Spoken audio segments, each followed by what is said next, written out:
O presidente Lula saiu em defesa do ministro Alexandre de Moraes e disse que quem tinha que ser impeachmentado eram os bolsonaristas que fizeram motim no Congresso. O presidente dos Estados Unidos aprenda a respeitar a soberania desse país. Aprenda a respeitar a soberania e a autonomia do Poder Judiciário brasileiro. E você, Petecão, por favor, não assine pedido de impeachment do Alexandre de Moraes, porque ele está garantindo a democracia. Deveria ter o impeachment. São esses deputados e senadores que ficam tentando fazer greve para não permitir que funcione a Câmara e o Senado. Verdadeiros traidores da pátria. O presidente Lula também criticou o nível do Senado e da Câmara ao se referir aos parlamentares que vão ao Congresso para se expor em redes sociais.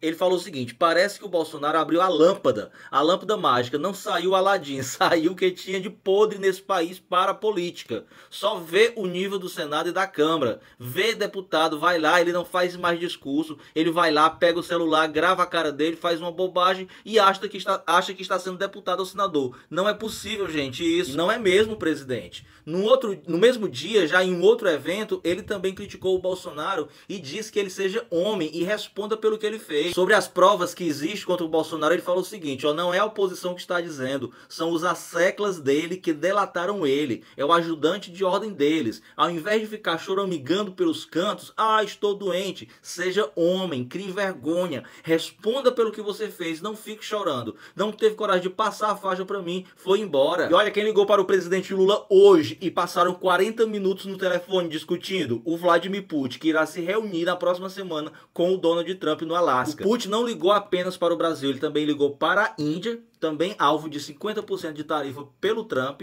e o Brasil ele ligou para a Índia e ligou para a China também, porque os BRICS estão se unindo forças e estratégias para resistir a toda a pressão golpista do Donald Trump. Inclusive o presidente Lula solicitou da equipe financeira que envie para ele todas as maneiras que o Brasil teria de retaliar os Estados Unidos. Não com base na retaliação igual de 50%, mas em medidas e estratégias que não vá prejudicar a nossa indústria, os nossos empregos, mas que prejudiquem os Estados Unidos. Quem está tentando negociar com os Estados Unidos é o Geraldo Alckmin, vice-presidente, o ministro Fernando Haddad. O Alckmin foi convidado pelos Estados Unidos para ir até o país para tentar negociar, mas disse que não vai abrir mão da interferência que o Trump está fazendo no Brasil na área política e jurídica. O ministro Flávio Dino saiu em defesa do ministro Alexandre de Moraes depois que a Embaixada do Brasil repostou uma postagem de um alto funcionário da gestão Trump criticando e ameaçando os ministros da Suprema Corte. Em postagem nas redes sociais, o Flávio Dino destacou que não se inclui nas atribuições da Embaixada de nenhum país estrangeiro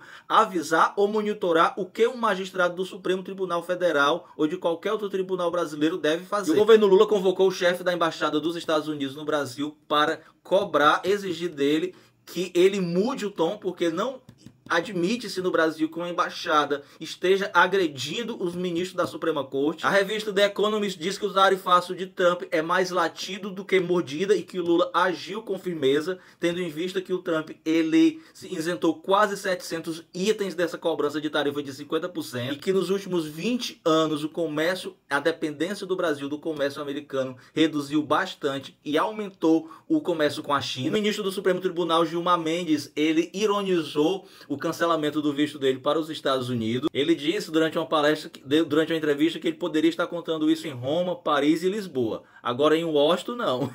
Segundo informações divulgadas na imprensa, que a gente não sabe se é verdade, o governo Trump convocou o Eduardo Bolsonaro para uma reunião. E também, segundo informações também divulgadas na imprensa hoje, que a gente também não sabe se é verdade, o governo Trump não pretende mais sancionar nenhum ministro da Suprema Corte ou aumentar as tarifas ao Brasil. E eu, obviamente, não acredito nessa informação. Ainda sobre o Eduardo Bolsonaro, Hugo Mota disse que não há mandato à distância no regimento do Congresso e que provavelmente o Eduardo Bolsonaro será cassado. Disse que também não vai ceder a essas ameaças ou chantagem de sanção dos Estados Unidos. E o Tribunal de Contas da União solicitou que a Câmara dos Deputados faça uma abertura de investigação sobre a estadia do Eduardo Bolsonaro nos Estados Unidos, sobre o custo dessa estadia e viagem com a possibilidade de usar recursos públicos.